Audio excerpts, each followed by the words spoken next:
প্রতিদিন এইভাবে আমার পাশে পাশে হেঁটে কি লাভ হয় তোর? আমি তো বলেছি আমি তোকে ভালোবাসতে পারবো না। এমনি গেলাম আপনার সাথে। আমি তো এমনিতেও এই সময় বাসায় যাই, আমার কোচিং শেষ হয় এই সময়। মিথ্যা বলা কবে থেকে শিখলি আবির? আমি জানি সন্ধ্যার সময় তোর কোচিং শেষ হয়ে যায়। রুবেল স্যারের কাছে পড়িস না তুই? হুম। কি? কালকে থেকে যেন আর এখানে দাঁড়িয়ে থাকতে না দেখি। কেন? আমি কি আপনার কোনো ক্ষতি করেছি? আপনি প্রতিদিন রাত 10টার সময় এই নির্জন রাস্তা দিয়ে একা একা হেঁটে যান, যদি কেউ আপনার কোনো ক্ষতি করে। ও তাই? তা এখন যদি কেউ আসে তাহলে তুই আমাকে সেভ করতে পারবি? তোর নিজের চেহারা আয়নায় দেখেছিস কখনো? আমি না হয় ওদের মারতে পারবো না, কিন্তু আপনাকে তো ওদের মার খাওয়া থেকে বাঁচাতে পারবো। আমি ওদের সামনে পড়ে যাব, আর এই সুযোগে আপনি চলে যাবেন।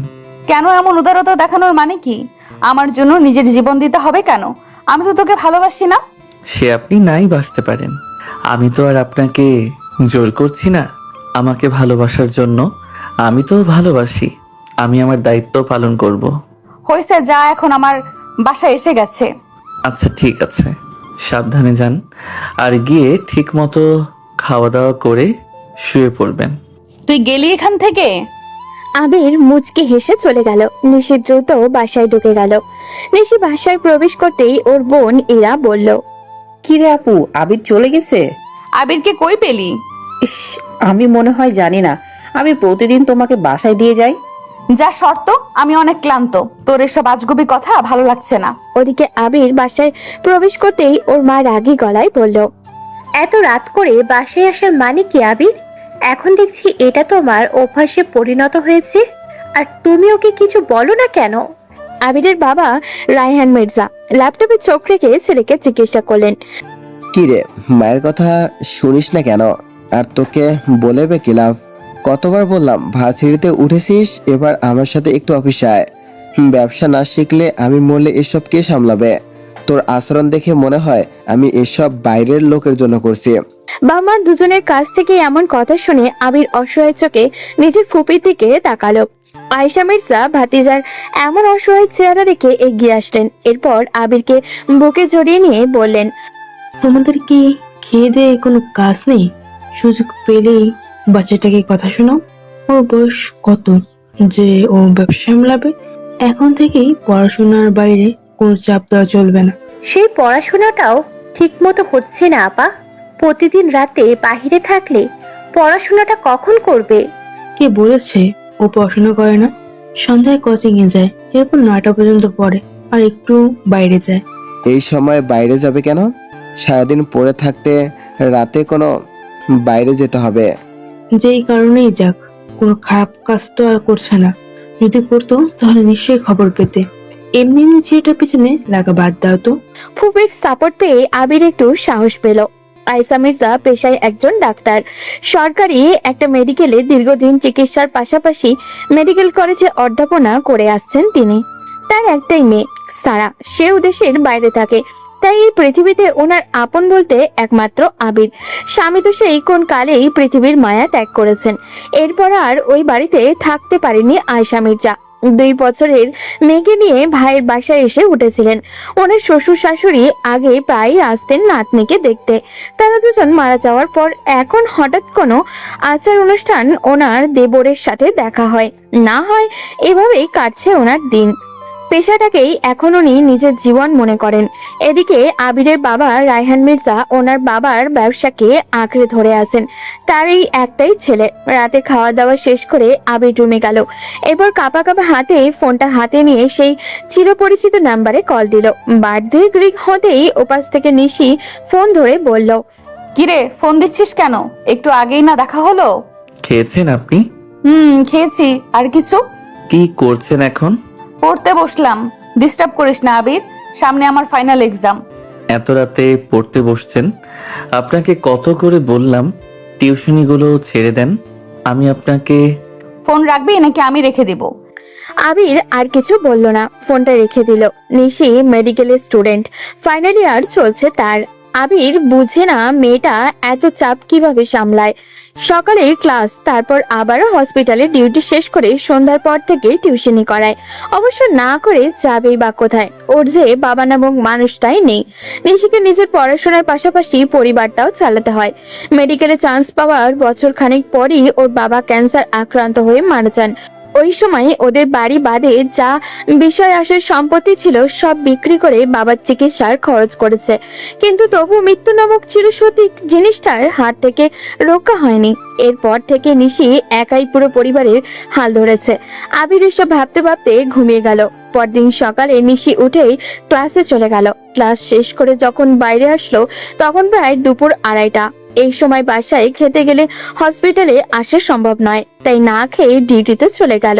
নিশি ডক্টরের সাথে ওয়ার্ড ভিজিট শেষ করে যখন কেবিনে এসে প্রবেশ করলো তখন হঠাৎই খেয়াল করলো হাস্যোজ্জ্বল মুখে আবির আগে থেকেই ওর চেয়ারে বসে সাদা অ্যাপ্রনটা নিজের গায়ে জড়িয়ে বসে আছে।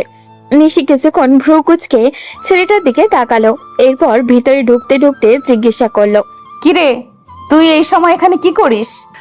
না, মানে ফুপির সাথে দেখা করতে আসছিলাম। দেখলাম আপনিও এখানে আছেন, তাই ভাবলাম আপনার সাথেও দেখা করে যাই। ভার্সিটি যাসনি আজকে? গিয়েছিলাম তো, ক্লাস শেষ করে মাত্র আসলাম। তাহলে এখানে কেন? বাসায় যা, ম্যামের সাথে দেখা করেছিস তো? একটা জিনিস এনেছিলাম আপনার জন্য, যদি রাগ না করেন তাহলে দেখাতাম। কি জলদি দেখিয়ে বিদায় হ। আবির কাঁপা কাঁপা হাতে নিজের পায়ের কাছ থেকে একটা টিফিন বক্স বের করলো। নিশি সেটা দেখে জিজ্ঞাসা করলো, এটা আবার কি? জানেন, আম্মু আজ সেই মজা করে গরুর মাংস রান্না করেছিল।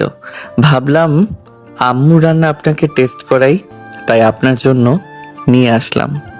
দরকার নেই, আন্টির রান্না ভালো এটা আমি জানি। আর তুই বাসায় না গেলে এটা কিভাবে পেলি? আবির নিজের কথার চালে নিজেই ফেসে গেল। নিশি এবার কিছুটা রাগ দেখিয়ে ওর দিকে এগিয়ে গেল।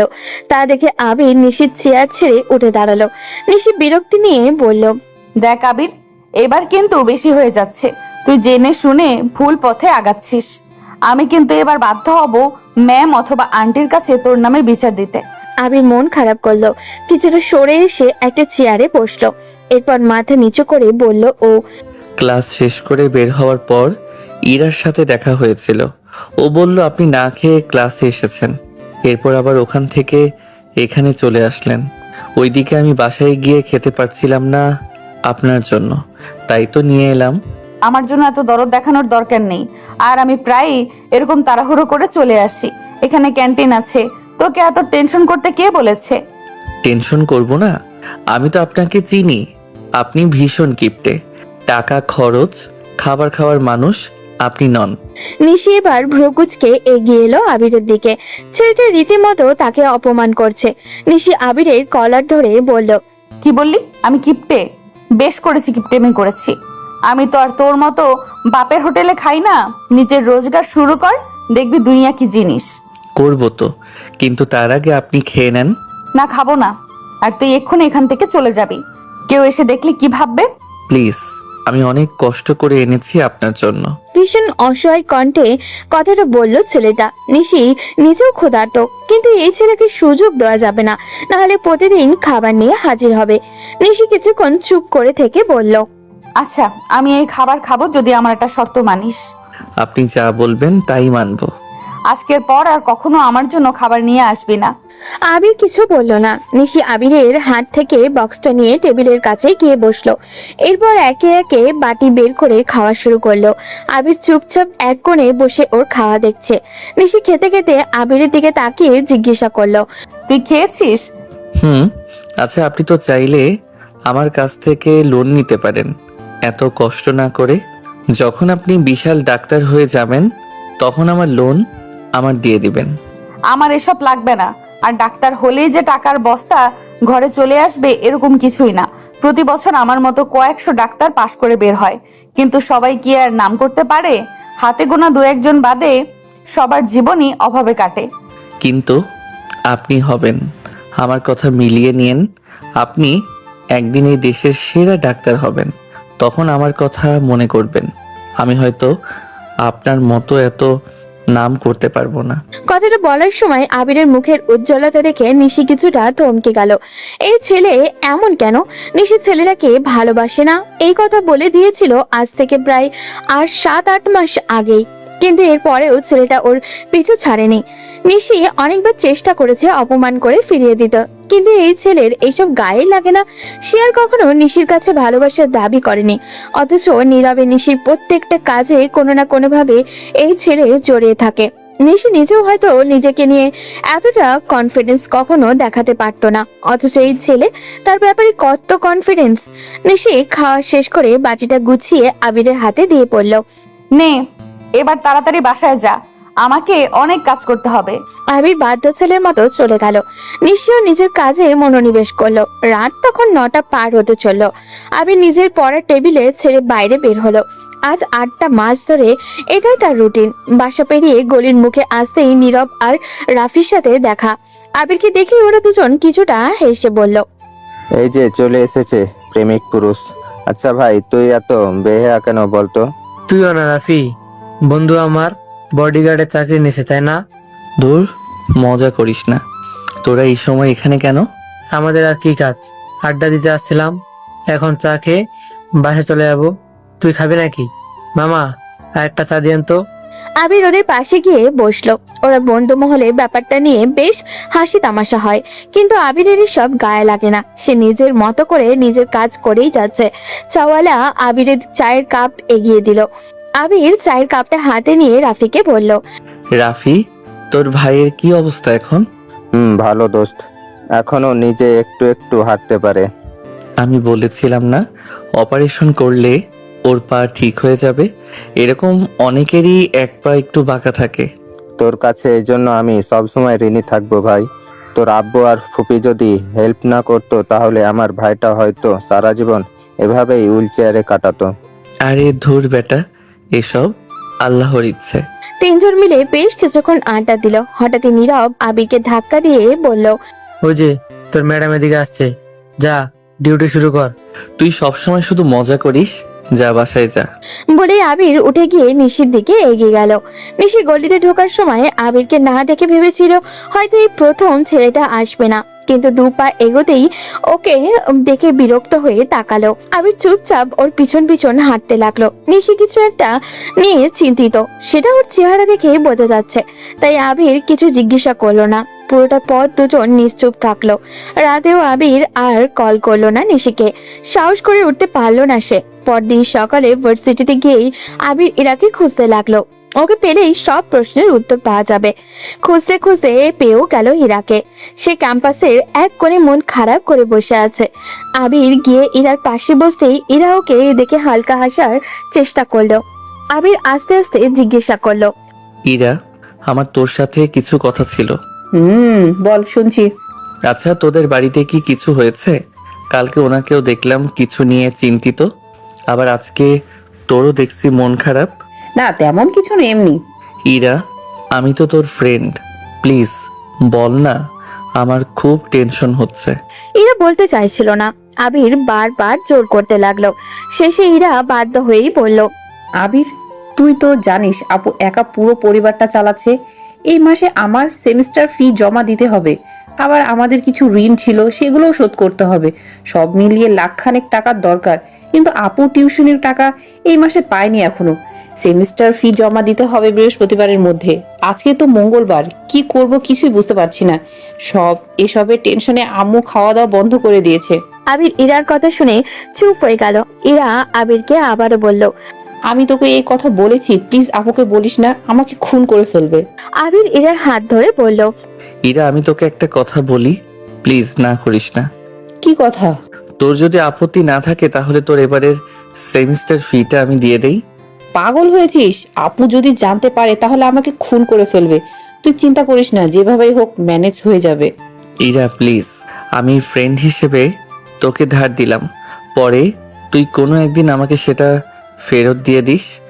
আপাতত ওনার উপর বেশি চাপ হয়ে যাচ্ছে। ইরা কি করবে ভেবে পাচ্ছিল না। ওদিকে আবির জোর করতে লাগলো ইরাকে। ইরা এক সময় বাধ্য হয়ে রাজি হলো। আবিরকে নিয়ে টাকাটা জমা দিয়ে বেরিয়ে আসলো। ওদিকে সন্ধ্যায় ডিউটি শেষ করে নিশি পড়াতে গেল। আজকে টাকাটা দেওয়ার কথা ছিল, তাই নিশি বারবার এদিক ওদিক তাকাতে লাগলেন। একটু পর মেয়েটার মা এসে নিশির সামনে দাঁড়িয়ে বলল, সরি ম্যাম, আসলে তোমার বাবার এখনো স্যালারি হয়নি। আমি বলেছিলাম আজ আপনাকে বেতনটা দিয়ে দেব, আপনাকে আরো 2টা দিন ওয়েট করতে হবে। নিশি কি উত্তর দিবে ভেবে পাচ্ছে না। টাকাটা যে তার ভীষণ প্রয়োজন। কিছুক্ষণ চুপ থেকে সে মাথা নিচু করে বলল, ঠিক আছে আপু, অসুবিধা নেই, আপনারা সুবিধা মতোই দিয়েন। যাক বাঁচালেন আপনি, আমি খুব টেনশনে ছিলাম। ওর বাবা তো লজ্জায় আপনার সামনে আসতে চায় না। নিশি হালকা হাসার চেষ্টা করলো। এরপর এই বাসায় পড়ানো শেষ করে অন্য একটা স্টুডেন্টের বাসায় গেল। এই 2 জায়গায় পড়াই সে। ওখানে যাবার পরপরই অবশ্য ছেলেটার বাবা একটা খাম ধরিয়ে দিলেন ওর হাতে। নিশির চোখ ছলছল করে উঠলো। এই 10,000 টাকাটা তার কাছে লাখ টাকা চেয়ে দামি। নিশি সবশেষে রাত 10টার দিকে যখন বাসায় ফিরছিল, প্রতিদিনের মতো আজও আবিরের সাথে দেখা। আবির ওর পাশাপাশি হাঁটতে হাঁটতে জিজ্ঞাসা করলো, ফুপির কাছে শুনলাম আপনাদের নাকি আগামী মাসে পরীক্ষা, সত্যি? আমার এত বছরের কষ্ট হয়তো এবার কিছুটা হলেও শেষ হবে। তাহলে এই সময় একটু প্রেসার কমিয়ে দিতে তো পারেন। এইসব নেই, তোকে চিন্তা করতে হবে না, আমি জানি আমার কি করতে হবে। তা অবশ্য ঠিক। ইন্টার্নশিপ তো প্রায় শেষ, তা কোথায় জয়েন করবেন, কোনো প্ল্যান আছে? আপাতত যেখানে আছি ওখানেই থাকবো, সাথে বিসিএস এর প্রস্তুতি নিব ভাবছি। ভালো সরকারি হসপিটালে চাকরির জন্য বিসিএস এর বিকল্প নেই। আর সংসারটা কখন করবেন? না, আমি বিয়ে করব না। কেন, আপনি কি মেয়ে না? হ্যাঁ, তবে অন্য মেয়েদের মতো না। এবার যা এখান থেকে, আমার মাথা খাস না। বলে নিশি তাড়াহুড়ো করে নিজের ঘরে ঢুকে গেল। আর আবির নিজের মতো বাসার দিকে হাঁটতে লাগলো। নিশি বাসায় ঢুকে ফ্রেশ হয়ে বাইরে আসলো। এরপর সেমিস্টার ফিস 14,000 টাকা ইরার দিকে এগিয়ে দিয়ে বলল, এই নে, কালকে সকালে ভার্সিটিতে গিয়ে আগে টাকাটা জমা দিয়ে দিবি, এমনিতেই লেট হয়ে গেছে। ইরা একবার ওর মায়ের দিকে তাকালো। এরপর কাপা কাপা গলায় বলল, আপু টাকাটা লাগবে না, আমি টাকা জমা দিয়ে ফেলেছি। নিশি চমকে উঠলো। ইরার দিকে তাকিয়ে জিজ্ঞাসা করলো, তুই টাকা কোথায় পেলি? আম্মু তুমি দিয়েছো? কই না তো, আমি টাকা কোথায় পাবো? নিশি এবার সন্দেহ হলো। সে ইরার হাত ধরে বলল, সত্যি করে বল, তুই টাকা কোথায় পেলি? আমার এক ফ্রেন্ড দিয়েছে। ওটা কি আবির? এরা চুপ হয়ে গেল। নিশির রাগ থর থর করে বাড়তে লাগলো। এরা কি বলবে ভেবে পাচ্ছে না। নিশি রাগী গলায় জিজ্ঞাসা করলো, কি হলো, কথা বলছিস না কেন? আবির টাকা দিয়েছে তাই না? সত্যি বলছি আপু, আমি টাকাটা নিতে চাইনি, ও জোর করে দিয়ে দিয়েছে, আমি বারণ করেছি ওকে। নিশি আর কিছু বলল না। সোজা রুমে গিয়ে আবিরকে কল করলো, কিন্তু সে ফোন ধরছে না। নিশি বারবার কল করতে লাগলো, কিন্তু না, কিছুতেই ফোন ধরছে না ছেলেটা। ওদিকে আবির ফোনের দিকে এক দৃষ্টিতে তাকিয়ে আছে। ও জানে নিশি বাসায় গিয়ে সবটা জেনেই ওকে কল দিচ্ছে, তাই ভয়ে আর ফোন রিসিভ করছে না। নিশি রাতে ঘুমাতে পারলো না। পরদিন সকালে আবির ব্রেকফাস্ট করতে বসেছে, তখন ওর ফুপি বলল, আবির, কালকে রেডি থাকিস, সারা আসবে। সত্যি? আমিও শুনে অনেক সারপ্রাইজ হয়েছি। কাল রাতে হঠাৎ কল দিয়ে বলল ও নাকি কাল দেশে আসছে। তাহলে তো খুব ভালো। কতদিন হলো ওকে দেখি না। ওদিকে নিশি পুরোটা দিন কোনো কাজে মনোযোগ দিতে পারলো না। ইউনিভার্সিটিতে গিয়ে আবিরকে অনেক খুঁজেছে, কিন্তু আবির আজ আসেনি। ইরা বেশ টেনশন হচ্ছে, কারণ ও ওর বোনকে ভালো করেই চেনে। রাতে নিশি বাসায় ফেরার সময় নিজেই আবিরকে খুঁজতে লাগলো, কিন্তু না, ছেলেটা তো নেই এখানে। নিশি ধুমধাম পা ফেলে সামনে যেতে লাগলো। হঠাৎই খেয়াল হলো তার পেছন পেছন কেউ আসছে। নিশি খেয়াল করে বুঝলো তার থেকে কয়েক পা দূরে আস্তে আস্তে হেঁটে আসছে আবির। নিশি থেমে যেতেই পিছনে থাকা মানুষটাও থেমে গেল। নিশি রেগে আবিরের দিকে তেড়ে গেল। আবির এখনো এক জায়গাতেই একই ভাবে দাঁড়িয়ে আছে। নিশি ওর কাছে গিয়ে ঠাস করে একটা থাপ্পড় বসালো। আবির গালে হাত দিয়ে মাথা নিচু করে দাঁড়িয়ে আছে। নিশি রেগে চিৎকার করে বলল, দয়া দেখাচ্ছিস আমার উপর? আমাকে কি তোর এতটাই অসহায় মনে হয়? প্লিজ আমার কথাটা। চুপ, তোর মুখ থেকে একটা কথাও শুনতে চাই না। কেন করলি এমন? আমাকে ছোট করে কি লাভ হলো তোর? আমি আপনাকে ছোট করব কেন? আমি চাই আপনার পাশে দাঁড়াতে। কেন, তুই আমার কে হোস? আমার সাথে তোর কিসের সম্পর্ক? নিজের বাবার টাকা আছে বলে আমাকে অন্তত কিনা ট্রাই করিস না? তুই ভালো করে জানিস আমি কেমন। দেখুন, আপনি আমায় ভুল বুঝছেন। আমি একদম ঠিকই বুঝেছি।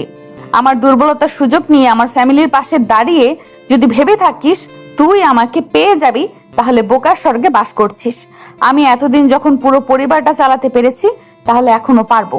তোর কোনো হেল্প আমার লাগবে না। বলেই নিশি নিজের ব্যাগ থেকে টাকাগুলো বের করে আবিরের দিকে এগিয়ে দিয়ে বলল, এই নে তোর টাকা। আরেকদিন যদি আমি বা আমার ফ্যামিলির কাউকে টাকা দিয়ে কেনার ট্রাই করিস, তাহলে আমার থেকে খারাপ আর কেউ হবে না। অনেক সহ্য করেছি তোকে, এবার তুই সীমা ছাড়িয়ে যাচ্ছিস। আবির টাকাগুলো দিকে একবার তাকালো, এরপর চোখ তুলে নিশির দিকে তাকালো। নিশি রাগে লাল হয়ে আছে। আবির 2 কদম পিছনে গিয়ে বলল, ইরা আমার ফ্রেন্ড। আমি ওকে হেল্প করেছি শুধুমাত্র আমার ফ্রেন্ড হিসেবে, আপনার কোনো পরিচয় না। আপনি আমাকে পছন্দ করেন না এটা আমি জানি, কিন্তু এই টাকা আমি নিতে পারবো না। নিশি রেগে এগিয়ে গিয়ে আবারও আবিরের গালে জোরে থাপ্পড় বসালো। ফর্সা গালে পরপর 2টা থাপ্পড় পড়তে গালটা লাল হয়ে গেল। রাতের নিভু নিভু আলোয় আবির একবার তাকালো মেয়েটার দিকে, এরপর খানিকটা অভিমানী সুরে বলল, আপনি আমাকে মারেন আর যাই করেন, এই টাকা আমি নিব না। আর ইরা আমার ফ্রেন্ড, ওর সাথে কোনো খারাপ ব্যবহার করলে আমিও কিন্তু আপনাকে ছেড়ে দিব না। বলে আবির সেখান থেকে চলে গেল। নিশি কিছুক্ষণ ওভাবেই দাঁড়িয়ে থাকলো, এরপর রেগে বাসায় থেকে রওনা দিল। বাসায় পৌঁছে কারোর সাথে কোনো কথা না বলে নিজের রুমে গিয়ে পড়তে বসলো, কিন্তু কিছুতেই পড়ায় মন বসাতে পারছে না। এই প্রথম সে আবিরের গায়ে হাত তুললো। এভাবেই ছেলেটাকে মারা কি তার ঠিক হলো?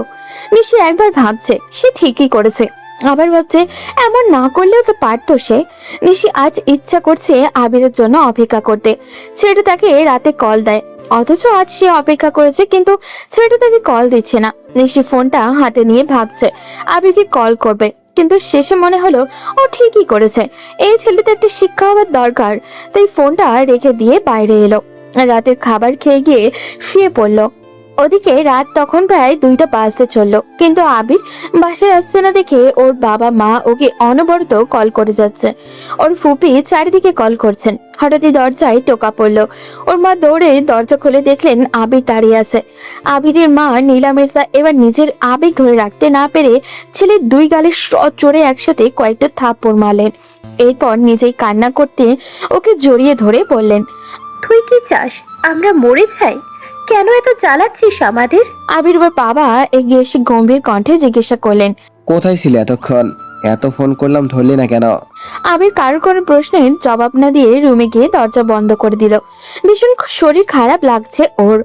আবিরের ফুপি কয়েকবার খাবার নিয়ে গিয়ে দরজায় ডাকলেন, কিন্তু আবির দরজা খুললো না। তাই সবাই যে যার মতো শুয়ে পড়লো। রাতে গা কাঁপিয়ে জ্বর আসলো আবিরের। পুরো রাত ভীষণ কষ্টে কাটলো ওর। সকাল হতেই আবিরের ফুপি ডাকতে আসলেন ওকে। একটু পরেই আবিরকে নিয়ে ওনারা এয়ারপোর্টে যাওয়ার কথা, কিন্তু আবির কোনো মতে দরজা খুলেই ফুপির কাঁধে মাথা রাখলো। আয়েশা মির্জা আবিরের শরীর স্পর্শ করতেই বুঝলেন ওর শরীরে জ্বর, তাই তিনি আবিরের মাকে ডাকলেন।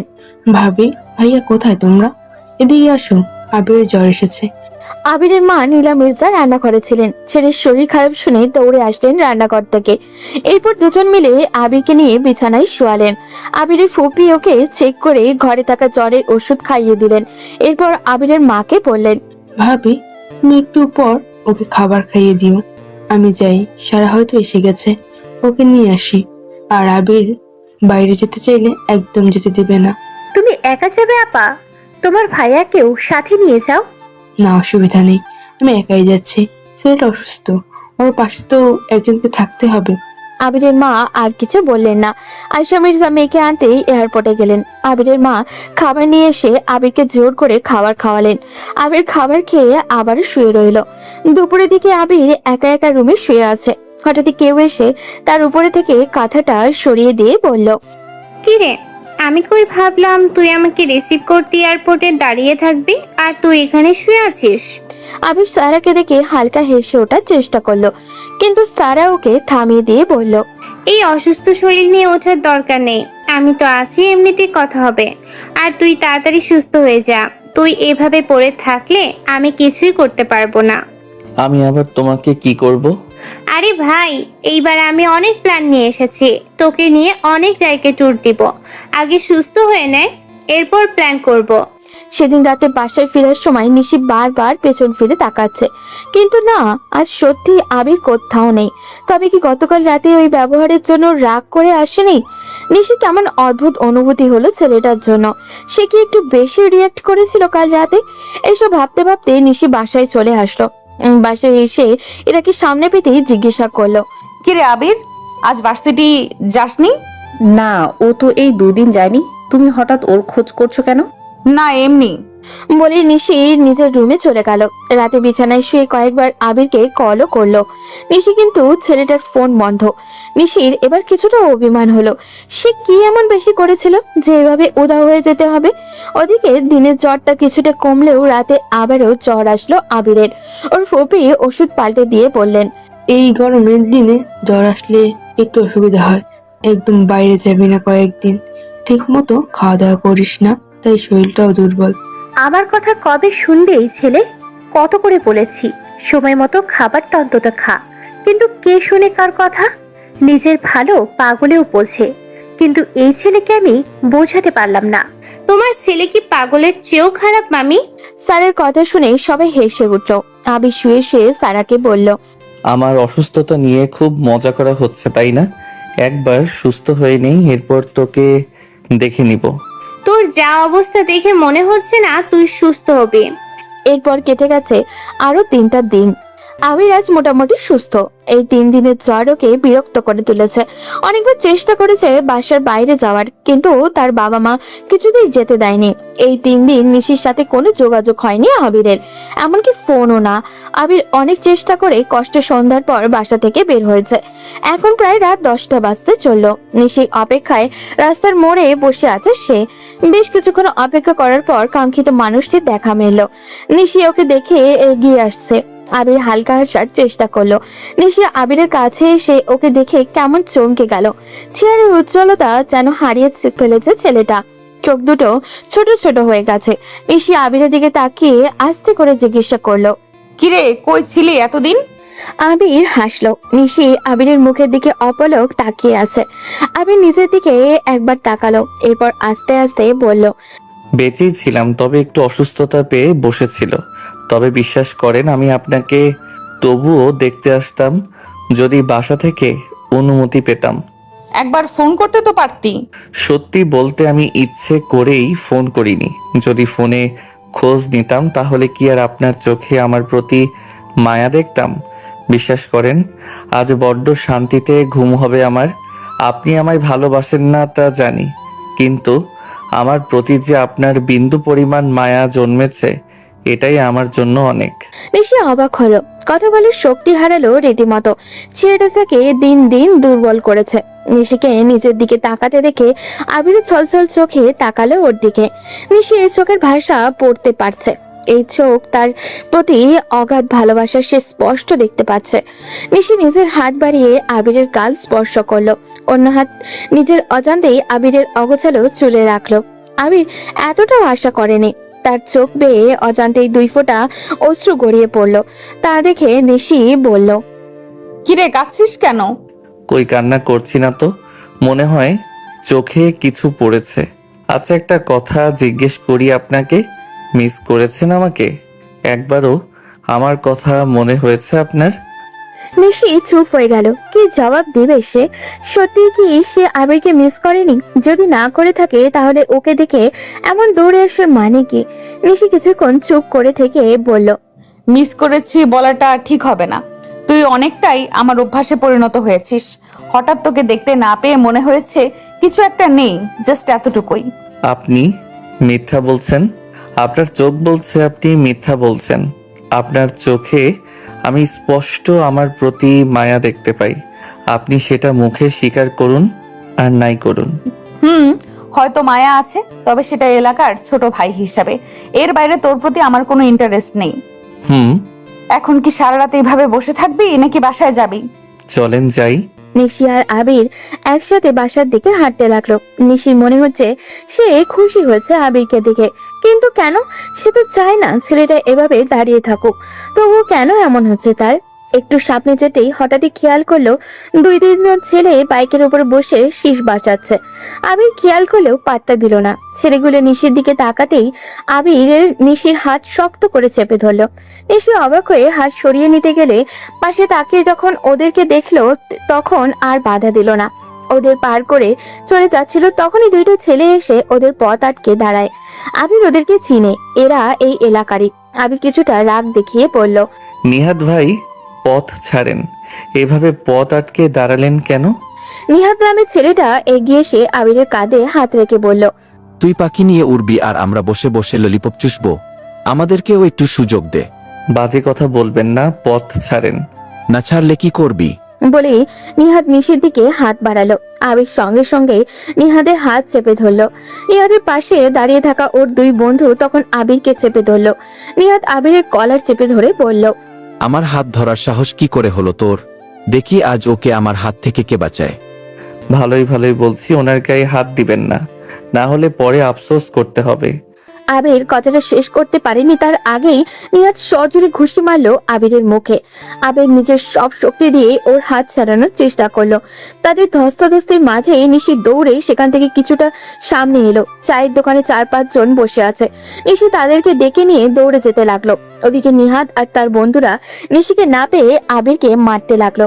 আবির মাটিতে পড়ে আছে আর নিহাদ আর ওর বন্ধুরা ওকে একের পর এক লাথি মারছে। হঠাৎই এদিকে লোকজন ধাওয়া করে আসছে দেখে ওরা দ্রুত বাইকে উঠে পালিয়ে গেল। নিশি গিয়ে আবিরকে ধরলো। আবির নিশির দিকে তাকিয়ে বলল, আপনি ঠিক আছেন তো? আমি ঠিক আছি, দেখি কি অবস্থা করেছে। ওটা আমার সাথে চল। নিশি আর 2 জন ছেলে মিলে আবিরকে ধরে ওঠালো। এরপর নিশির কাঁধে ভর দিয়ে আবির যেতে লাগলো। নিশি আবিরকে বাসায় নিয়ে গেল। দরজায় নক দিতেই সারা দরজা খুলে দিল। আবিরকে নিশির কাঁধে পড়ে থাকতে দেখে জোরে জোরে ডাকতে লাগলো, আম্মু মামি কোথায় তোমরা? এদিকে আসো, দেখো আবিরের কি হয়েছে। আবিরের মা আর ফুপি দৌড়ে এসে আবিরের এই অবস্থা দেখে ওকে ধরে ঘরের ভিতরে নিয়ে গেল। আবিরের ফুপি নিশিকে দেখে বলল, আরে নিশি, তুমি ওকে কই পেলে? আর ওর এই অবস্থা হলে কি করে?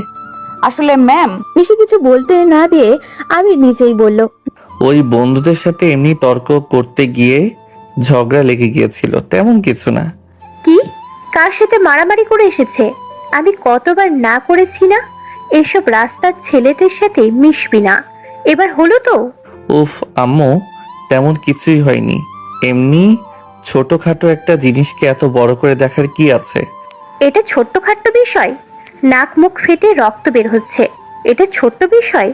আজ তোর বাবা আসুক, আজ এর একটা বিহিত করতেই হবে। ফুপি, তুমি আম্মুকে একটু বোঝাবে? আমি নিজেই রাস্তায় পড়ে গিয়ে নাকে ব্যথা পেয়েছি। শুধু শুধু ঘরে ঝামেলা লাগাতে নিষেধ করো। হ্যাঁ, আমি তো সব ঝামেলা লাগাই। ঠিক আছে, তোর যা ইচ্ছা কর, আমি আর তোর ব্যাপারে কথা বলবো না। বলে আবিরের মা রাগ করে সেখান থেকে চলে গেলেন। আবিরের ফুপি এসে মুখ পরিষ্কার করে দিয়ে ওষুধ লাগিয়ে দিলেন। এরপর সোফায় বসে আবিরের মাথায় হাত বুলিয়ে দিতে দিতে বললেন, মায়ের সাথে এভাবে কথা বলতে নেই বাবা। ও তোমার মা, তোমাকে নিয়ে চিন্তা করে বলেই এত কথা শোনায়। চোখের সামনে নিজের ছেলেকে রক্তাক্ত দেখলে কোনো মাই ঠিক থাকতে পারে না। আবির কিছু না বলে মাথা নিচু করে বসে রইল। ওদিকে নিশি এতক্ষণ চুপচাপ দাঁড়িয়ে সবকিছু দেখছিল। সে এবার আবিরের ফুপির দিকে তাকিয়ে বলল, ম্যাম আমার দেরি হয়ে যাচ্ছে, আমি তাহলে চলে যাই। ও আচ্ছা, ঠিক আছে, সাবধানে যেও। আর তোমাকে অনেক ধন্যবাদ ওকে বাড়িতে নিয়ে আসার জন্য।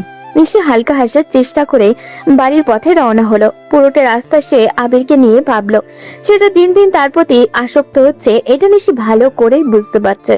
অথচ তার কি করার আছে? সে তো বুঝিয়েছে, অপমান করেছে, কত ভাবে চেষ্টা করেছে, কিন্তু এই ছেলে এইসবের তোয়াক্কাই করে না। নিশি বাসায় পৌঁছাতেই ওর মা বলল, কি রে মা, এত দেরি হলো যে?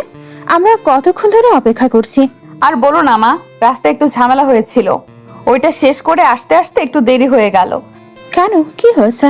আর বলো না, রাস্তার কয়েকটা বখাটে ছেলে আমাকে ডিস্টার্ব করতে এসেছিল, তখন আবির ওদের সাথে ঝামেলা লাগিয়ে ফেলেছে। ওরা আমাকে ধরতে না পেরে আবিরকে মেরে পালিয়েছে। কি সত্যি আপু? আবিরের এখন কি অবস্থা? বাসায় দিয়ে এসেছি, কয়েকটা জায়গায় কেটে গেছে। বলে নিশি নিজের রুমে চলে গেল। পরদিন সকাল সকাল আবির ভার্সিটিতে এসে হাজির। বাসায় এই নিয়ে ঝগড়া করে এসেছে, কেউ তাকে বাইরে আসতে দিবে না, কিন্তু তার এইসবে কিছু যায় আসে না। তার এখন একটাই টার্গেট, রিভেঞ্জ নিতে হবে। আবির আগে থেকেই ওর বন্ধুদের বলে রেখেছে। ওরা সবাই আসতেই আবির গত রাতের সব ঘটনা খুলে বলল ওদের। সব শুনে রাফি বলল, ওদের এত সাহস আমার বন্ধুর গায়ে হাত তোলে। চল সবাই আজ ওদের জন্মের শিক্ষা দিয়ে দিব, আর কখনো কোনো মেয়ের দিকে চোখ তুলে তাকানোর সাহস পাবে না। তাহলে দাঁড়িয়ে দেখছিস কি, চল সবাই। আবির, নীরব, রাফি আর ওদের 4-5 বন্ধু মিলে বাজারের দিকে আসতে লাগলো। এখানেই নিহাত বসে আড্ডা দেয়। বাজারে আসতেই নিহাত আর ওই ছেলে দুটোকে পেয়েও গেল। ওরা আবির আর ওর বন্ধুদের দেখে পালাতে যাবে তার আগেই দৌড়ে গিয়ে ওরা চারদিক থেকে ঘিরে ফেললো। এরপর হাতে থাকা লাঠি দিয়ে যে যেভাবে পারলো ওদেরকে পিটিয়েছে। নিহাত আর ওর বন্ধুরা আদমরা হয়ে গেছে। এরপর ওদের 3 জনকে সবাই মিলে ধরে থানায় নিয়ে গেল। এরপর পুলিশের হাতে তুলে দিয়ে সবাই বেরিয়ে এলো। নীরব বাইরে এসে বলল, দোস্ত, তোর আর তোর বউয়ের জন্য আমরা এতগুলো মানুষ কষ্ট করলাম, এবার আমাদের ট্রিট দে। সেটা আবার বলতে হয় নাকি? চল, আজ তোরা যা খাবি সব খাওয়াবো। সবাই মিলে একটা রেস্টুরেন্টে গিয়ে খেয়ে সারাদিন ঘোরাঘুরি করে বিকালে বাসায় ফিরলো। ওদিকে নিশিরাজ ডিউটি নেই, তাই বিকালে বাসায় আসছিল। পথে ওর বান্ধবী খুশির সাথে দেখা হলো। সকালে গত রাতের বিষয় নিয়ে খুশির সাথে গল্প করেছে নিশি। খুশি ওকে দেখে দৌড়ে এসে বলল, নিশা, কিছু জানিস? আবির আর ওর বন্ধুরা মিলে নিহাত আর ওর বন্ধুদের পিটিয়ে পুলিশের কাছে দিয়ে এসেছে। নিশি অবাক হয়ে বলল, কি বলিস? কখন, কোথায়? এই তো দুপুরে আমার আব্বু বাজারে ছিল, বাজারে ওরা কয়েকজন মিলে নিহাত আর ওর বন্ধুদের মেরে পুলিশের কাছে দিয়ে এসেছে। ওরা এখন কোথায় আছে জানিস? সেটা তো জানি না, তবে বলতে হবে ভাই, আবির কিন্তু তোকে একদম মন থেকে ভালোবাসে। ইস, আমাকেও যদি কেউ এভাবে ভালোবাসতো, আমি তো ওর গলায় জ্বলে পড়তাম। ধুর, ফাজলামি করিস না তো, যা এখন এখান থেকে। সত্যি বলছি দোস্ত, আবিরের মতো ছেলে কিন্তু তুই আর পাবি না, ওকে এভাবে অবহেলা করিস না। নিশি কোনো কথা না বলে সেখান থেকে চলে গেল। সেদিন রাতে আবিরের সাথে ওর যখন দেখা হলো, তখন নিশি কিছুটা সন্দেহ সুরে আবিরকে জিজ্ঞাসা করলো, শুনলাম তোরা সবাই মিলে নাকি নাহিদ আর ওর বন্ধুদের মেরেছিস। হ্যাঁ, মেরেছি। ওকে একটা শিক্ষা দেওয়া দরকার ছিল। তুই জানিস না ওরা রাস্তার ছেলে? ওদের সাথে ঝামেলা করতে গেলি কেন? পরে যদি আবার ঝামেলা করে? ওরা ছেলে আর আমি কি মেয়ে? ওদের কত বড় সাহস আপনার দিকে হাত বাড়িয়েছিল। আপনার দিকে যে হাত বাড়াবে তার এই অবস্থা আমি করব। নিশি মুখ চেপে হাসলো। এরপর আবিরকে খোঁচা দিয়ে বলল, হয়েছে, বেশি গুন্ডামি দেখাতে গিয়ে যেখানে সেখানে ঝামেলা বাঁধিয়ে দিস না। পরে যখন কোথায় হাত পা ভেঙে বসে থাকবি। আপনার জন্য যদি হাত পা ভেঙে পঙ্গু হয়ে যাই তাহলে বিশ্বাস করেন আমার কিচ্ছু যায় আসে না। এটাকে ভালোবাসা বলে না আবির। যে মানুষ নিজেকে ভালোবাসতে পারে না, সে কিভাবে অন্যকে ভালোবাসবে? এটা তোর জেদ, আর এত জেদ ভালো না। আপনি জানেন নিশি, মানুষ তখনই সবচেয়ে বেশি জেদ করে যখন সে ভয় পায়।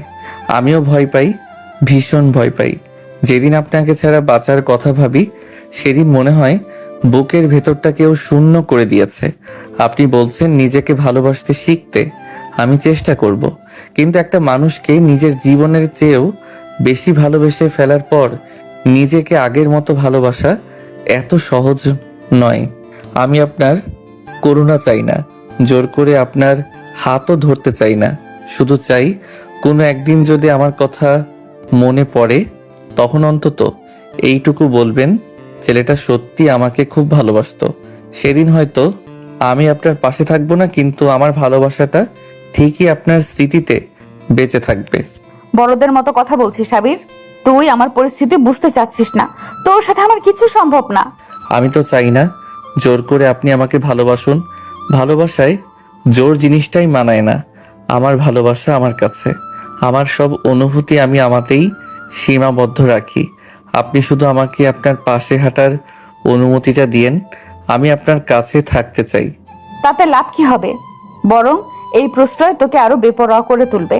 আমি চাই না তুই আমাকে নিয়ে আর বেশি কিছু ভাবিস। যতটুকু হয়েছে তাতেই সীমাবদ্ধ থাক। আমি কখনোই তোর হব না আবির। সব গল্পের উপসংহার কি আর মধুর হয় নিশি? আপনি তো আমার চেয়ে বেশি জ্ঞানী। আপনার কি মনে হয় কিছু গল্প তো আমার মতো মানুষের জন্যও লেখা হয়, তাই না? আমি তেমনই একটা গল্পের অংশ হতে চাই। আমি চাই একটা সিনেমার পার্শ্ব চরিত্র হতে, যেখানে দিন শেষে আমি ঠকে যাব, তবে আমার সেই ঠকে যাওয়াটা হবে ভীষণ রকম আনন্দের। নিশি বাকরুদ্ধ হলো। কথা বলার শক্তি হারিয়ে ফেলেছে মেয়েটা। এই ছেলের প্রতি সে আস্তে আস্তে দুর্বল হচ্ছে। নিশি স্বীকার করুক আর নাই করুক, মন তো আর ওর গোলাম নয় যে ওর সব কথাই শুনতে হবে। যদি তাই হতো তাহলে নিশি কবে আবিরের কথা ওর পরিবারের কাছে জানিয়ে দিত, কবে এই ছেলেটার নামে বিচার বসাতো। কিন্তু নিশি তা তো করেনি। তার দেহ তার বাস্তবতা তাকে বলে আবিরের সাথে ওর জানা, কিন্তু মন বলে ছেলেটা ওর পাশে যখন হাঁটতে শিখেছে তাহলে হাঁটুক না, আর একটু ক্ষতি তো করছে না। নিশি আবিরের কাছে এলো, দু হাতে ওর গাল জড়িয়ে ধরলো, এরপর ধীরে ধীরে বলল, আবির, তোর একটা সমস্যা জানিস? তুই ভালোবাসার চেয়ে মানুষটাকে বেশি আঁকড়ে ধরতে চাস। আমি তোকে কষ্ট দিতে চাই না, কিন্তু তাই বলে মিথ্যা আশা দিয়েও বাঁচিয়ে রাখতে পারবো না। তুই বারবার বলছিস আমাকে হারানোর ভয় পাস, অথচ আমি তো কোনোদিন তোর ছিলামই না। যে সম্পর্কে শুরুই হয়নি সেটা হারানোর ভয় কিসের? সব অনুভূতির শেষটা এক হওয়ার জন্য হয় না আবির। কিছু অনুভূতি শুধু মানুষকে বদলে দেওয়ার জন্য আসে। হয়তো একদিন তুই বুঝবি আমাকে না পাওয়াও তোর জীবনের সবচেয়ে বড় শিক্ষা ছিল। সেদিন হয়তো আমার উপর আর কোনো অভিমান থাকবে না। সেদিন তুই শুধু নিজের জন্য বাঁচতে শিখে যাবি। আবির কেঁদে দিল। ছেলেটার জেদ নিশি জানে, কেমন বেপরোয়া এই ছেলে তা সে প্রায় শুনে ওর ম্যামের কাছ থেকে। নিশি অনেকবার নিজেও দেখেছে ওর জেদ, কিন্তু তার সামনে আসলে ছেলেটা ভীষণ আবেগী। নিশি আবিরের চোখের জল মুছে দিল। আবির ওর থেকে কিছুটা সরে এসে বলল, আপনি আমার জীবনের প্রথম আর শেষ নারী। আমার এই জেদটা দুনিয়ার অন্য কোনো মানুষকে নিয়ে নয়, শুধু আপনাকে নিয়ে। কারণ হাজার মানুষের ভিড়ে আমার চোখ শুধু আপনাকে খোঁজে, আমার নিঃশ্বাস আপনাকে চাই। নিশি, আপনি আমার চোখের আড়াল হতে পারবেন, কিন্তু আমার মনের আড়াল হওয়া এত সহজ না। আপনি বুঝবেন, একদিন ঠিকই বুঝবেন। আমি যে ব্যথা নিয়ে প্রতিটা দিন আপনার জন্য এখানে দাঁড়াই, আপনিও সেই একই ব্যথা অনুভব করবেন। বলেই আবির চলে গেল। নিশি তার অবুঝ প্রেমিকের দিকে তাকিয়ে রইল। যতক্ষণ তাকে দেখা যায় এই জেদটা ভয় হয় নিশির। এরপর কেটে গেছে 5টা মাস। নিশি ইন্টার্নশিপ শেষ করে এখন নিয়মিত ডিউটি দিচ্ছে। নামের আগে ডক্টর শব্দটা যোগ হয়েছে। আবিরের সাথে ওর প্রতিদিনই দেখা হয়। ছেলেটা আগের মতোই আছে। এই তো কদিন আগে নিশির বার্থডে গেল। ওকে খুশি করার জন্য সে কি তীব্র প্রচেষ্টা ছেলেটার। নিশির বান্ধবীরা তো এই ছেলের কর্মকাণ্ড দেখে প্রায় হিংসা করে। এমন পাগল প্রেমিক কজনের ভাগ্যে জোটে, অথচ নিশি কিন্তু মাত্র প্রশ্রয় দেয় না ছেলেটাকে।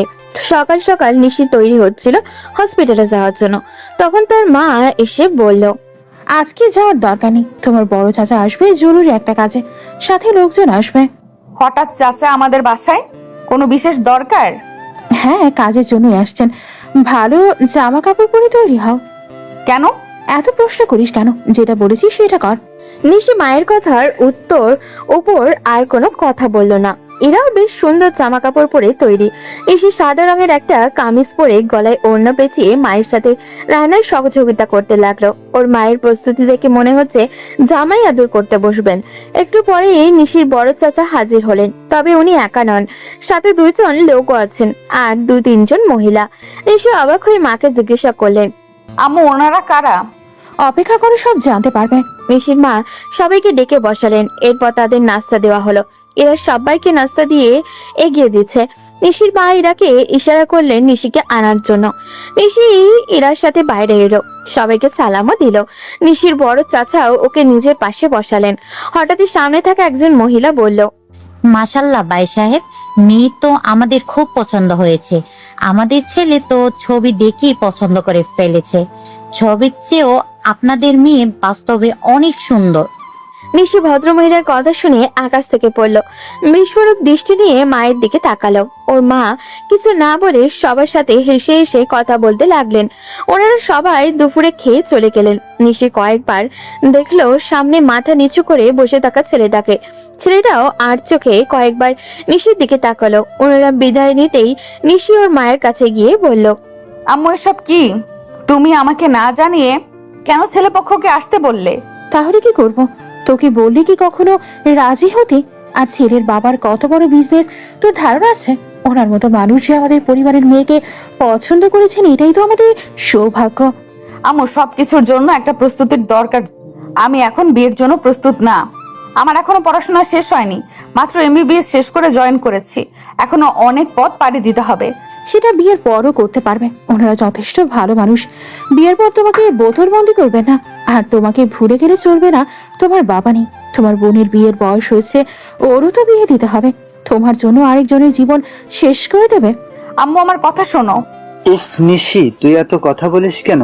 তোর মা যেটা বলেছে একদম ঠিকই বলেছে। এমন পরিবার তুই পাবি না। ওনারা যেমন বড় লোক তেমন ভালো মানুষও। আর তোর বাবা আমাকে দায়িত্ব দিয়ে গেছে যাতে তোদের দেখে রাখি। চাচ্ছ, আমার কোনো কিছু নিয়েই আপত্তি নেই, তবে এখন আমি বিয়ের জন্য প্রস্তুত না। আমার আরো সময় লাগবে। আর কত সময় নেবে? বয়স কি কম হয়েছে তোমার? এইবার বিয়েতে কোনো ঝামেলা করলে এর ফল ভালো হবে না বলে দিলাম। তাই বলে এইভাবে আমাকে না জানিয়ে তোমরা আমার বিয়ে ঠিক করে দেবে? আরে বাবা, বললেই তো বিয়ে হয়ে যাচ্ছে না।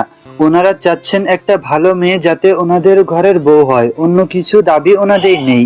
বিয়ের ডেট আমরা আরো 10-15 দিন পর ঠিক করব। এর ভিতর তোরা পরিচিত হয়ে যাবি। চাচ্ছ, এখানে পরিচিত হওয়ার বিষয় না। আমি এখনো বিয়ের জন্য প্রস্তুত না। নিশির মা এগিয়ে এসে নিশির হাত ধরলেন। এরপর নিশির মাথায় নিজের হাত রেখে বললেন, অনেক করেছিস আমাদের জন্য, আর না, এবার তোর নিজের জীবন নিয়ে ভাবি। আমাকে কথা দিয়ে বিয়েটা তুই করবি? নিজের মায়ের কথা রাখবি না নিশি? নিশি অসহায় চোখে মায়ের দিকে তাকালো। পাশে দাঁড়িয়ে ইরাও মন খারাপ করে তাকিয়ে আছে। সে চায় না এই বিয়েটা হোক, কারণ সে তো জানে আবির ঠিক কতটা ভালোবাসে নিশিকে। নিশি মা আর চাচার জোড়াজুড়িতে বলল, ঠিক আছে, তাহলে তোমরা যেটা চাও সেটাই হবে। এবার খুশি তো আম্মু? নিশির মা হালকা হাসলেন। নিশি রাতে শুয়ে একবারও দুই চোখের পাতা এক করতে পারলো না। তার বিয়েটা নিয়ে যতটা না চিন্তিত হচ্ছে, তার চেয়ে বেশি চিন্তা হচ্ছে আবিরকে নিয়ে। আজ কেন জানি ছেলেটার মুখটা বারবার নিশির চোখের সামনে ভেসে উঠেছে। নিশি আবারও ভাবতে পারছে না, মাথা ধরে আসছে ওর। পরের সকালে নিশি বেরিয়ে যাবে, তখন ওর মা এগিয়ে এসে একটা চিরকুট দিয়ে বলল, এই নে, এটা নিলয়ের নাম্বার। ও তোর সাথে দেখা করতে চাইলে একটু যাস। এই নিলয়টা আবার কে? আরে বাবা, ওই যে যার সাথে তোর বিয়ে ঠিক করেছি, ওই ছেলেটা। ওর সাথে কথা বলে পরিচিত হয়ে নিবি। সারা জীবন একসাথে কাটাতে হবে তোদের। নিশি মায়ের দিকে করুণ চোখে তাকালো একবার। ওর মা হাসি মুখে দাঁড়িয়ে আছেন। নিশি তাই আর কোনো কথা না বলে চলে এলো। সেদিন বিকালেই বাসায় ফিরলো নিশি। ভালো লাগছে না ওর। কি করে দাঁড়াবে সে আবিরের সামনে? বিয়ের কথা শুনলে ছেলেটা কি রিয়াক্ট করবে? নিশির জন্য অপেক্ষা করতে করতে আবির রাত 11টার দিকে নিশির ফোনে কয়েকবার কল করলো, কিন্তু ওর ফোন দেখেও ধরলো না। আবির ক্লান্ত শরীর নিয়ে বাসায় ফিরে গেল। এরপর কেটে গেছে আরো 3টা দিন। নিশির বিয়ে ঠিক হয়েছে 10 দিন পর। নিলয় আজ নিশিকে ডেকেছে একসাথে লাঞ্চ করার জন্য। নিশি না চাইলেও যেতে হবে।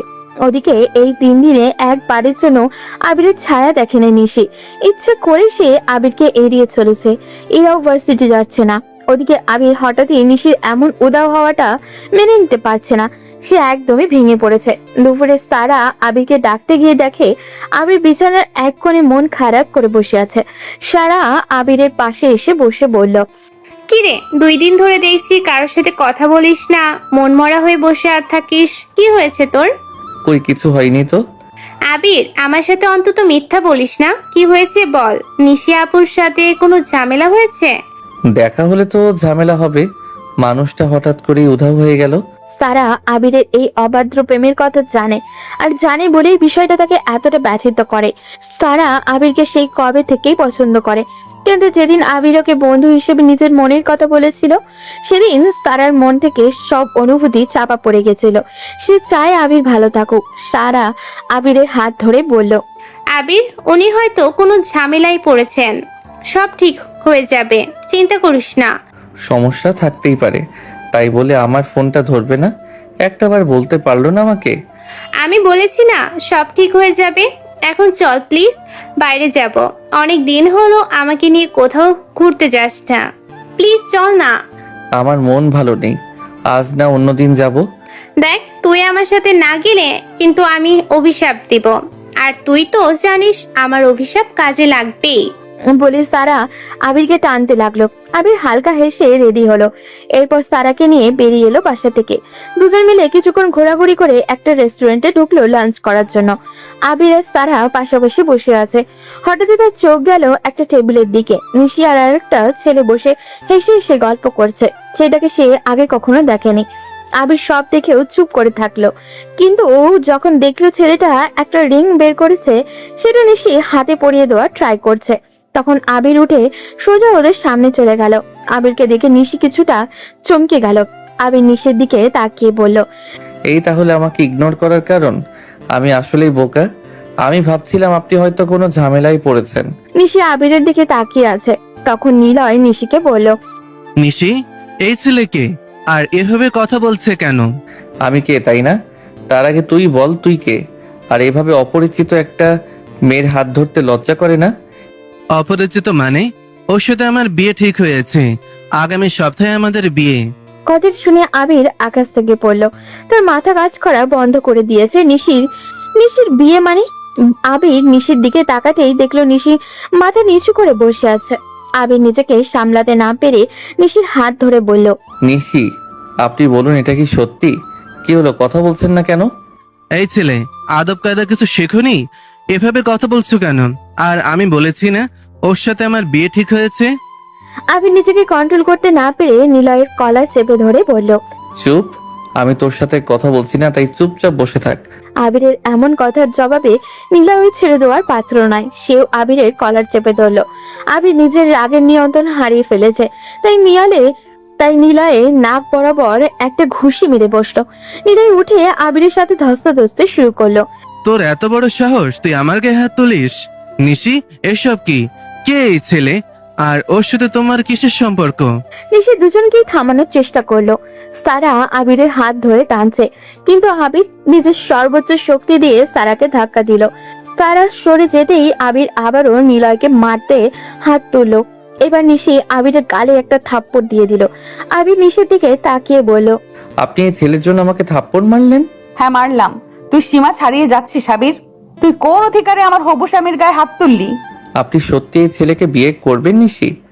আমি বিয়ে করি না হয় মাথায় করে নিয়ে নাচি, তাতে তোর কি? তোর সাথে কি আমার কোনো সম্পর্ক আছে?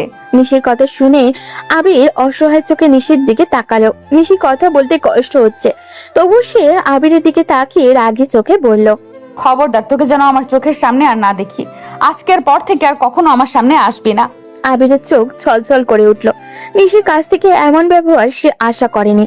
নিশি আবিরকে কষ্ট দিতে চায় না, তবুও এখন তার কাছে কিচ্ছু করার নেই। আবির নিশির দিকে তাকিয়ে কান্না ভেজা কণ্ঠে বলল, আপনি যদি এই ছেলেকে বিয়ে করে সুখী হন তাহলে আমার কোনো আপত্তি নেই। আপনি ভালো থাকেন। নিলয় আবিরের কথা শুনে শয়তানি হাসি দিল। আবির নিলয়ের সামনে হাত জোর করে বলল, সরি ভাই, আপনার সাথে খারাপ ব্যবহার করা আমার উচিত হয়নি। আমাকে ক্ষমা করে দিবেন। আর আপনার কাছে একটা অনুরোধ, ওনাকে কখনো কষ্ট দিবেন না। বলে আবির কান্না করতে করতে সেখান থেকে চলে এলো। সারা ওর পেছন পেছন আসতে লাগলো। ওদিকে নিশি আবিরকে চলে যেতে দেখে নিলয়কে বলল, সরি, আমার এখন যেতে হবে। খাবারটা খাও। আমার ভালো লাগছে না, অন্য একদিন খাবো, এখন যাই। নিলয় সেখানেই বসে রইল। ওদিকে আবির বাসায় এসেই দরজা বন্ধ করে বসে রইল। সারা বাইরে থেকে ডাকছে, কিন্তু আবির দরজা খুলছে না। ওর রুম থেকে ভাঙচুরের আওয়াজ আসছে। সারা কিছুক্ষণ ওকে দেখে এরপর নিজেও চলে গেল। এখন ওকে একটু একা থাকতে দেওয়া দরকার। নিশি বাসায় এসে দরজা বন্ধ করে বসে রয়েছে। চোখ বেয়ে অজান্তে জল গড়িয়ে পড়ছে ওর। এই মুহূর্তে মনে হচ্ছে সে আবিরকে ভালোবাসে, ভীষণ ভাবে ভালোবাসে, কিন্তু ছেলেটাকে সে কিভাবে বোঝাবে তাদের এই ভালোবাসা কখনো পূর্ণতা পাবে না। নিশি চাইলেও পারছে না এই অবাধ্য ছেলেটাকে আপন করে নিতে। দুপুর গড়িয়ে রাত হলো। রাতে সবাই খাবার খেতে বসেছে, কিন্তু আবির আসছে না। ওর মা কয়েকবার ডেকে আনলে কিন্তু কোনো সারা শব্দ নেই। এখন সারা বলল আবির দুপুর থেকেই এমন দরজা বন্ধ করে বসে আছে। তখন রায়হান সাহেব বসে থাকতে পারলেন না, দরজায় জোরে জোরে ধাক্কাতে লাগলেন, কিন্তু আবির তাতেও দরজা খুলছে না। এবার আবিরের ফুপি ভয় পেয়ে গেল। তিনি তাড়াহুড়ো করে ভাইকে বললেন দরজা ভাঙতে। রায়ান সাহেব দরজা ভেঙে যখন ভেতরে প্রবেশ করলেন তখন দেখলেন আবির রক্তাক্ত অবস্থায় মাটিতে পড়ে আছে, চারপাশে জিনিসপত্র সবই ভাঙা। আবিরকে এই অবস্থায় দেখে ওর মা চিৎকার করে উঠলেন। আবিরের বাবা দৌড়ে এসে ওকে কোলে তুলে নিলেন। আবিরকে দ্রুত গাড়িতে করে হসপিটালে নিয়ে যাওয়া হলো। আবির নিজের 2 হাতে ইচ্ছা মতো ছুরি দিয়ে কেটেছে, রক্ত শুকিয়ে গেছে। দেখে মনে হচ্ছে সন্ধ্যার সময় কেটেছে। আর এখন রাত 11টা। আবিরের ফুপি ডাক্তারের সাথে কথা বললেন, এরপর চুপচাপ বাইরে এসে একটা চেয়ারে হেলান দিয়ে বসে পড়লেন। জীবনে অনেক রোগের চিকিৎসা উনি করেছেন, কিন্তু কখনো ভয় পাননি। অথচ আজ তিনি ভয়ে আবিরের সামনে যেতে পারছেন না। মনে হচ্ছে তার ভিতরটা ফেটে যাচ্ছে। ডাক্তার জানালো রক্তের প্রয়োজন। সারা দ্রুত দাঁড়িয়ে গেল। ডাক্তার ওকে ভিতরে নিয়ে গেল। রক্ত দিয়ে সারা যখন বাইরে আসলো তখন রাত প্রায় 1টা বাজে। সারাকে দেখেই ওর মা হাত চেপে ধরলেন, এরপর জিজ্ঞাসা করলেন, আবির তোর সাথে দুপুরে বাইরে গিয়েছিল, এরপর এসে এই কাজ করেছে, বল তুই আমার আবিরের সাথে কি করেছিস? সারা মায়ের এমন রূপ দেখে অবাক হয়ে গেল। আবিরকে আয়েশা মির্জা নিজের থেকেও বেশি ভালোবাসেন, এই কথা সারা জানে। সে মায়ের দিকে তাকিয়ে বলল, আম্মু আমি কিছুই করিনি, বিশ্বাস করো। আমরা তো জাস্ট ঘুরতে গিয়েছিলাম। তোর চোখ বলছে তুই মিথ্যা বলছিস, বল আমাদের থেকে কি লুকাচ্ছিস তুই? উফ আয়শা চুপ করো, ও কি করে জানবে এসব? আমার ছেলেকে আমি চিনি, ওর কি হয়েছে সেটা ও সুস্থ হলেই তো জানতে পারবো। শুধু শুধু মেয়েটাকে এমন ধমকাছিস কেন? তুমি চুপ করো ভাইয়া, আমি জানি ও সব জানে। কি হলো, চুপ করে আছিস কেন? বল কি লুকাচ্ছিস আমাদের থেকে? সারা আর চুপ থাকতে পারলো না। মায়ের পাশে বসে কাঁদতে কাঁদতে সব ঘটনা খুলে বলল। সব শুনে আবিরের বাবা মা আর ফুপি হাঁ হয়ে বসে রইলেন। আবির একটা মেয়ের জন্য হাত কেটেছে, এটাও সম্ভব? আবিরের ফুপি উঠে দাঁড়ালেন নিজের জায়গা ছেড়ে। এরপর রাগ দেখিয়ে বললেন, নিশির এত বড় সাহস আমার ভাতিজিকে ইগনোর করে। ওর বিয়ে কি করে হয় আমিও দেখে নিব। আমার আবির যখন চেয়েছে ও নিশিকে, তাহলে আর কার হতে পারবে না। আম্মু শান্ত হও, আগে আবির সুস্থ হোক, এরপর বাকিটা দেখা যাবে। কিভাবে শান্ত হব আমি? আমার চোখের সামনে আমার কলেজের টুকরো এতটা কষ্ট ছিল, অথচ আমি কিছু জানলামই না। ভাইয়া কাল সকালেই তুমি ওই মেয়ের বাড়িতে যাবে। যেভাবেই হোক ওই মেয়েকে আমার আবির চাই। আয়েশা মির্জার কথার জবাবে সবাই চুপ থাকলেন। ভোর রাতে আবির জ্ঞান ফিরল। ওর বাবা মা ওকে দেখতে গেলেন, কিন্তু কেউ কিছু বললেন না। আবির এখনো বোবার মতো শুয়ে আছে, তার মুখে কোনো কথা নেই। ওদিকে নিশি পুরোটা রাত অস্থিরতায় কাটালো। কি যেন একটা না পাওয়া ওকে ঘিরে ধরেছে। সকালে নাস্তা করতে বসেছে, তখনই কলিং বেল বেজে উঠলো। নিশি বোন ইরা দরজা খুলে দিতেই আবিরের পুরো পরিবার প্রবেশ করলো। নিশি আবিরের বাবা মা আর ফুপিকে দেখে ভয় কেঁপে উঠলো। আবির ফুপি কোনোদিনও না তাকে নিশির কাছে এসে গালে ঠাস করে একটা থাপ্পড় বসালেন। নিশি বোকার মতো তাকিয়ে আছে তার ম্যামের দিকে। আবিরের ফুপি রাগ দেখিয়ে বললেন, আমার সন্তানকে মৃত্যুর মুখে ঠেলে দিয়ে এখানে বসে আরামে খাবার খাচ্ছ? কি দোষ ছিল আমার আবিরের? কথাটা শুনতেই বুকের ভিতরে কেমন কেঁপে উঠলো নিশি। আবিরের কি হয়েছে? নিশি কিছু বলতে যাবে তার আগে এরা জিজ্ঞাসা করলো, আন্টি আবির কোথায়, ওর কি হয়েছে? কি আর হবে, তোমার বোনের কথায় আমার সহ্য করতে না পেরে নিজের হাত কেটে এখন হসপিটালের ভিতরে পড়ে আছে। কথাটা শুনে নিশি ধপ করে চেয়ারে বসে পড়লো। এমন কিছুরই ভয় পাচ্ছিল ও। এই ছেলে এমন কাণ্ড ঘটাতে পারে এটা আগে থেকে সন্দেহ ছিল ওর।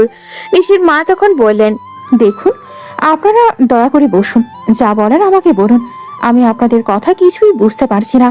নিশির মায়ের কথায় আবিরের বাবা মাও বললেন। এরপর শুরু থেকে শেষ সব কিছু বলল। সব শুনে নিশির মা অবাক হয়ে মেয়ের দিকে তাকালেন। নিশি মায়ের কাছে এসে হাত জোর করে বলল, আম্মু আবির ভালো ছেলে, আর ম্যামকে তো তুমি চিনো। আমি ওর সাথে ভালো থাকবো আম্মু, তুমি প্লিজ আমাকে আটকেও না, আমি ওকে ছাড়া বাঁচবো না আম্মু। নিশির মা মাথা নিচু করে বসে আছেন। ইরা বোনকে সমর্থন জানাতে এগিয়ে এলো। আবির যে তার ভীষণ পছন্দ। ইরা মায়ের কাছে এসে বলল, আমু আমি আবিরকে চিনি, বিশ্বাস করো আপুকে ও রানীর মতো করে রাখবে। তুমি প্লিজ আর আপত্তি করো না। আপা আমার একটা মাত্র ছেলে, ওর কিছু হয়ে গেলে আমরা কি নিয়ে বাঁচবো বলেন? আমার এত টাকা পয়সা সব কিছুর উত্তরাধিকারী আমার ছেলে। আপনার মেয়ে কষ্টে থাকবে না, কথা দিলাম। নিশি মায়ের দিকে অসহায় চোখে তাকিয়ে রইল। নিশির মা মুচকি হেসে মেয়ের মাথায় হাত বুলিয়ে দিলেন। নিশি মায়ের সম্মতি পেয়ে 1 সেকেন্ডও সময় নষ্ট না করে দ্রুত বেরিয়ে গেল। পেছন পেছন ইরাও আসলো। দুজন হসপিটালের উদ্দেশ্যে রওনা দিয়েছে। এদিকে আবিরের ফুপি ওদের যেতে দেখে হালকা হেসে বললেন, ওরা ওদের কাজ করুক, আমরা তাহলে চলেন গিয়ে ডেটটা ফিক্স করে ফেলি। এদিকে নিশি হসপিটালে পৌঁছে সোজা আবিরের কেবিনের সামনে গেল। সারা বাইরে দাঁড়িয়ে ছিল। নিশিকে দেখে সে হালকা হাসলো। এরপর নিশির হাত ধরে বলল, ভেতরে যাও আপু, ওর জ্ঞান ফিরেছে, কিন্তু কারোর সাথে কোনো কথা বলছে না। নিশি দ্রুত ভিতরে গেল। আবির শুয়েছিল। হঠাৎই তাড়াহুড়ো করে কাউকে ভিতরে ঢুকতে দেখে দরজার দিকে তাকালো। নিশি রেগে ওর কাছে গিয়ে গলা চেপে ধরলো। এরপর কান্না আর আবিরের 2 গালে কয়েকটা থাপড় বসালো। যদি এগুলো জোরে ছিল না একটু, নিশি কান্না করে আবিরের চুল টেনে বলল, কিরে বেঁচে আছিস কেন? তোর না মরে যাওয়ার খুব শখ, তাহলে বেঁচে আছিস কেন? আবির অবাক হয়ে নিশিকে দেখছে। নিশি ওর পাশে বসলো। আবির মুখ ঘুরিয়ে নিয়ে বলল, মরে গেছি কিনা দেখতে এসেছেন তাই না? চিন্তা করবেন না, আপনার পথের কাটা হয়ে দাঁড়াবো না। এইবারের চেষ্টায় কাজ হয়নি তো কি হয়েছে, পরের বার ঠিকই কাজ হবে। নিশি আর আবিরের মুখ টেনে নিজের দিকে ঘোরালো। এরপর দাঁত কটমট করে বলল, আরেকবার যদি মরার কথা বলিস তাহলে আমি নিজেই তোকে খুন করব, শয়তান ছেলে। তুই মরে গেলে আমার কি হবে? কেন? আপনার তো হবু স্বামী আছে, তাকে বিয়ে করে সুন্দর সংসার সাজাবেন। ও তাই, তুমি অনেক বড় দেবদাস হয়ে গেছো তাহলে। শোনো অবাধ্য ছেলে, দিন শেষে তোমার ভালোবাসা জিতে গেছে। আমি কঠিন হৃদয়েও খুব করে চাইছে তোমার হতে। ভুলে যাবেন না, আপনার বিয়ে ঠিক হয়ে গেছে। আমি আপনার যোগ্য না। নিশির নিজের মুখটা আবিরের মুখের কাছে নিয়ে গেল। এরপর আবিরের গালে নিজের ঠোঁট স্পর্শ করে বলল, আমার জন্য সবচেয়ে যোগ্য মানুষটা হচ্ছে আমার এই পাগল প্রেমিক, আর আমি এখন থেকে তার একান্তই তার। আবির চোখ বন্ধ করে নিল। নিশি নিজের নাক আবিরের নাকে ঘষতে লাগলো। আবির হঠাৎই ফুপিয়ে কেঁদে উঠল। তা থেকে নিশি আবিরকে নিজের সাথে জড়িয়ে নিয়ে বলল, আবির এই পাগল, কি হয়েছে, কাঁদছিস কেন? আমি তো তোর কাছেই আছি, আর কখনো তোকে ছেড়ে যাব না। এই দেখ কান ধরছি, আমাকে ক্ষমা করে দে প্লিজ। আবির নিশির সাথে আরো চেপে গেল। নিশি হালকা হেসে আবিরকে আরো শক্ত করে নিজের সাথে জড়িয়ে নিল। ছেলেটা তবুও কাঁদছে। নিশি বারণ করলো না, কাঁদুক না একটু। এই কান্না তো কোনো কষ্টের না, বরং নিজের বহু অনাকাঙ্ক্ষিত কিছুকে আপন করে পাওয়া। হঠাৎই দরজা খুলে সারা আর ইরা প্রবেশ করলো। ইরা আবিরের কাছে এসে বলল, কিরা পাগলু, অবশেষে তাহলে জিতে গেলি? ভাই তোর দম আছে বলতে হবে। আমার আপুর মতো কঠিন হৃদয়ের মানুষকেও তুই বসে আনতে পেরেছিস। আবির নিশির বুকে মাথা রেখে তুলে দুষ্টুমি করে বলল, তুই তো এখন আমার শালি, আমি তোর দুলাভাই সম্মান দিয়ে কথা বলবি। আবিরের কথায় এরা মিক ভঙ্গি দিল। এরপর কেটে গেছে আরো 10টা দিন। বাসর ঘরে বসে আছে নিশি, তার পাশে তারা বসে আছে। মেয়েটার মুখ কালো। ছোটবেলা থেকেই নিশির মা বলতেন নিশি নাকি মানুষের মন পড়তে পারে। আজও নিশির মন বলছে অন্য কথা। নিশি সারার দিকে এগিয়ে গেল। সারা নিজের হাতে বাসর ঘরটা সাজিয়েছে খুব যত্ন করে। নিশি সারার হাত ধরে বলল, আবিরকে তুমি ভালোবাসো তাই না সারা? সারা নিশির কথায় চমকে উঠল। হালকা ভয় পেয়ে বলল, এসব কি বলছেন আপু? আপনাকে এসব কি বললো? আবির জাস্ট আমার কাজিন। হ্যাঁ, ছোটবেলা থেকে একসাথে বড় হয়েছি, তাইও আমার খুব ভালো ফ্রেন্ড। কিন্তু আমার চোখ যে অন্য কথা বলছে সারা। আমাকে সত্যিটা বলতে পারো, ভয় পেও না। তোমার মনে কি আবিরের জন্য কোনো ফিলিংস নেই? সারা চুপ হয়ে গেল। তাদেরকে নিশি মুচকি হেসে সারার কাঁধে হাত রেখে বলল, কি চুপ হয়ে গেলে সারা? সত্যিটা স্বীকার করতে এত ভয়? সারা নিশির দিকে তাকিয়ে হাসলো। এরপর কিছুটা আফসোসের সুরে বলল, আমি ভালোবাসলেই বা কি? আবিরের প্রতিটা নিঃশ্বাসে আপনি থাকেন আপু। ওর মনে আমার প্রতি বিন্দু মাত্র কোনো আগ্রহ নেই। তোমার কাছে আমি কৃতজ্ঞ সারা। তুমি খুব ভালো কাউকে পাবে, বিশ্বাস করো। সে তোমাকে আবিরের থেকেও বেশি ভালোবাসবে। ধন্যবাদ আপু। তবে আপনি কখনো আবিরকে ছেড়ে যায় না। ও একটু জেদি, যা ইচ্ছে তাই করে। তবে বিশ্বাস করেন, ও আপনাকে নিজের থেকেও বেশি ভালোবাসে। আপনাকে ভালোবাসার ক্ষেত্রে ওর কোনো জেদ নেই। সেটা জানি সারা, সেজন্যই পাগলটাকে সামলাতে চলে এলাম। সারা ফিরিয়ে কিছু বলতে যাবে তার আগে আবির রুমে প্রবেশ করলো। সারাকে বসে থাকতে দেখে আবির বলল, কি রে, আমার বউয়ের মাথায় কি বিষ ঢুকাচ্ছিস? বের হ, এখন আমি বাসর করব। আবিরের কথায় সারা হেসে আবিরের দিকে এগিয়ে গেল। এরপর আবিরের মাথায় হালকা একটা থাপ্পড় দিয়ে বলল, যাচ্ছি যাচ্ছি, লজ্জা শরম একটু রাখিস। আর শোন, আপুকে কখনো কষ্ট দিস না। বলে সারা বেরিয়ে গেল। আর হয়তো এখানে দাঁড়াতে পারবে না সে। চোখ টলমল করে উঠেছে তার। সারা একা একা ছাদে দাঁড়িয়ে চোখের জল ফেলছে। তবে দিন শেষে ওর প্রিয় মানুষটা তো ভালো আছে। এদিকে আবির নিশির পাশে বসে লজ্জায় লাল হয়ে গেল। নিশি তা দেখে হাসতে হাসতে শেষ। আবির নিশির দিকে তাকিয়ে বলল। আবির নিশির কথায় উঠে বসলো। নিশির মুখোমুখি বসে ওর চোখের দিকে তাকিয়ে বলল, আমরা বাসর করব না ডাক্তার ম্যাডাম? করব তো, কিন্তু তার আগে এই পাগলকে একটু মন ভরে দেখতে চাই। ও তাই? আচ্ছা আবির, তুমি আমাকে এত ভালোবাসো কেন? তা তো জানি না ডাক্তার ম্যাডাম, তবে আপনাকে আমার ভীষণভাবে চাই। আপনি আমার কাছে থাকলে আমার মনে হয় আমি পৃথিবীর সবচেয়ে দামি জিনিসটা আমার সাথে রেখেছি। আপনি আমার প্রতিটা নিঃশ্বাসকে শান্তিতে রূপান্তরিত করেন। তুই জানিস আবির, তোর এই কথাগুলো শুনলে আমার খুব ভয় লাগে। ভয় কেন ডাক্তার ম্যাডাম? ভালোবাসা যত গভীর হয়, হারানোর ভয়ও ততই বড় হয়। আমি ভয় পাই যদি কোনোদিন তোর ওই হাসিটা আমার কারণে হারিয়ে যায়। আপনি আমার হাসি কেড়ে নেবেন না নিশি। যদি নেওয়ারই হতো তাহলে আপনি আজ নিলয়ের সাথে সাজানো বিছানায় বসে থাকতেন, আমার সাথে নয়। আপনি তো সেই মানুষ যার একটা হাসি দেখার জন্য আমি 1000টা কান্না লুকিয়ে রাখতে পারি। নিশি আবিরের কাঁধে হাত রেখে ওকে নিচের দিকে টেনে আনলো। নিশির এমন স্পর্শে আবির কেঁপে উঠল। নিশি বুঝতে পারছে যে এটা এমন স্পর্শে নতুন, তাই সেও ভীষণ আনন্দ পাচ্ছে। নিশি আবিরের গালে ঠোঁট স্পর্শ করে বলল। কথাটা শুনতেই আবির সরে গেল নিশির থেকে। এরপর হাসি মুখে বলল, নিজেকে ভালোবাসতে শিখ পাগল ছেলে। আমাকে এতটা ভালো না বাসলেও চলবে। আমি তো এখন তোর, আর কখনো ছেড়ে যাব না। আমি কি আপনাকে একটা কিস করতে পারি? না, পারিস না। ওকে ওকে। আমি বেশি আবেগী হয়ে পড়েছিলাম। আপনি না বললে আমি আপনাকে টাচও করব না। এত ভালোবাসিস আমাকে? কতটা ভালোবাসি সেটা ভাষায় বোঝাতে পারবো না। শুধু এটুকু জানি, যেদিন আমার শেষ নিঃশ্বাসটা বের হবে সেই শেষ মুহূর্তেও আমার ঠোঁটে আপনার নামটাই থাকবে। যদি আমি কোনোদিন তোকে কখনো ভালো না বাসি, কখনো টাচ না করতে দেই, তাহলে? তবুও আমি অপেক্ষা করব, কারণ ভালোবাসার সবচেয়ে সুন্দর দিক হলো এটা জোর করে পাওয়া যায় না, শুধু মন থেকে অনুভব করা যায়। আমি আপনাকে কোনো চাহিদার জন্য ভালোবাসি না নিশি। আপনি আমার কাছে থাকেন, এতটুকুই আমার চাওয়া। নিশি আবিরের পাঞ্জাবির কলার ধরে ওর কাছে নিয়ে আসলো। এরপর ওকে ধাক্কা দিয়ে বালিশে শুয়ে দিয়ে নিজে ওর পাশে শুয়ে পড়ল। আবির সরে যেতে চাইলে নিশি শক্ত করে জড়িয়ে ধরলো। তুই কি জানিস তুই আস্ত একটা পাগল? হ্যাঁ, আপনি তো বলেন, কিন্তু এই পাগলামিটার কারণ তো আপনি নিশি। আমি শুধু চাই একদিন আপনি আমার দিকে তাকিয়ে বলুন, আবির তুই থাকলে আমার আর কিছু লাগে না।